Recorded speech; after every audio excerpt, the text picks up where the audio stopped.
السلام علیکم اسٹوڈنٹس، امید ہے آپ سب خیریت سے ہوں گے۔ آج ہم نظم نعت کے اشعار کی تشریح کریں گے۔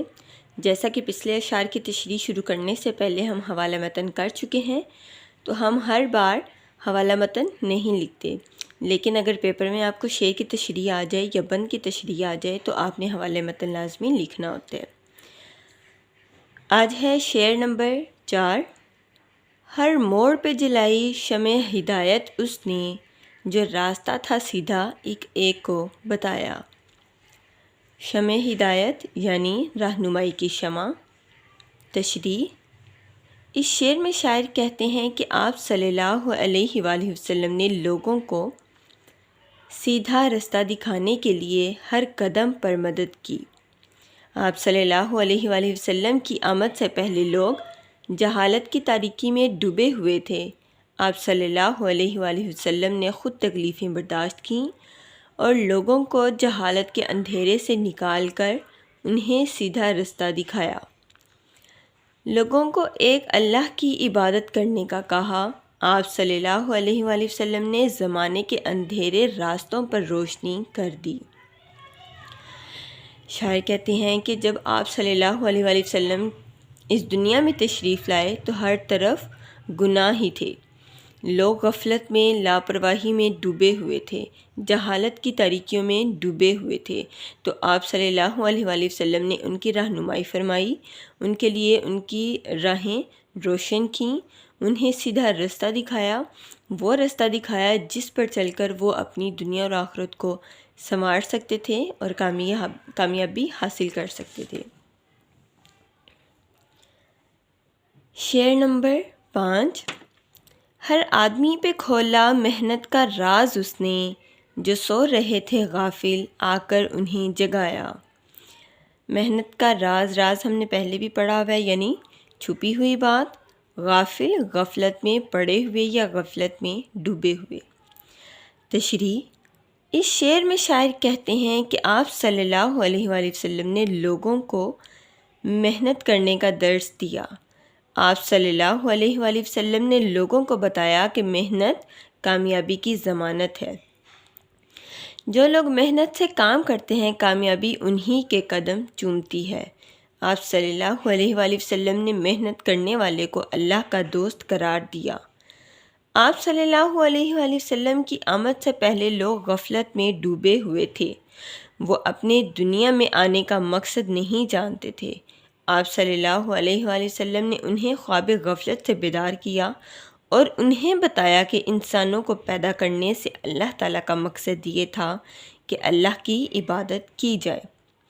یعنی شاعر بتا رہے ہیں کہ حضور پاک صلی اللہ علیہ وآلہ وسلم نے لوگوں کو محنت کرنے کا درس دیا، یعنی لوگ غفلت اور لاپرواہی میں ڈوبے ہوئے تھے۔ آپ صلی اللہ علیہ وآلہ وسلم نے انہیں بتایا کہ محنت ہی کامیابی کی ضمانت ہے۔ آپ صلی اللہ علیہ وآلہ وسلم نے محنت کرنے والے کو اللہ تعالیٰ کا دوست قرار دے دیا۔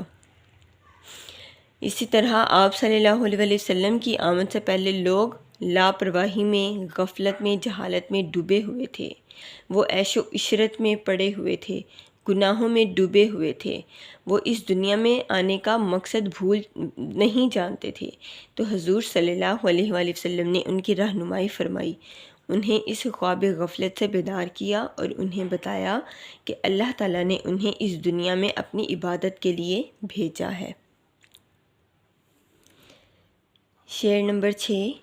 شعلے بھڑک رہے تھے دنیا میں کفر و شر کے، انسان کو اس نے آ کر اس آگ سے بچایا۔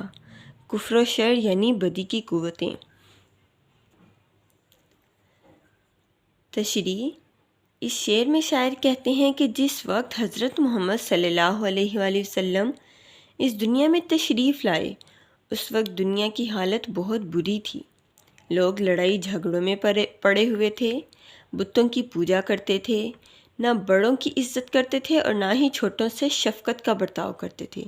لوگ گناہوں میں ڈوبے ہوئے تھے، وہ لوگ اللہ تعالیٰ کو بھی نہیں مانتے تھے، لوگوں کی حالت بہت بری تھی۔ آپ صلی اللہ علیہ وآلہ وسلم نے لوگوں کو اللہ کی طرف بلایا، انہیں نیکی کا رستہ دکھایا، اس طرح لوگ برائی سے بچ گئے اور ان کی دنیا اور آخرت سنور گئی۔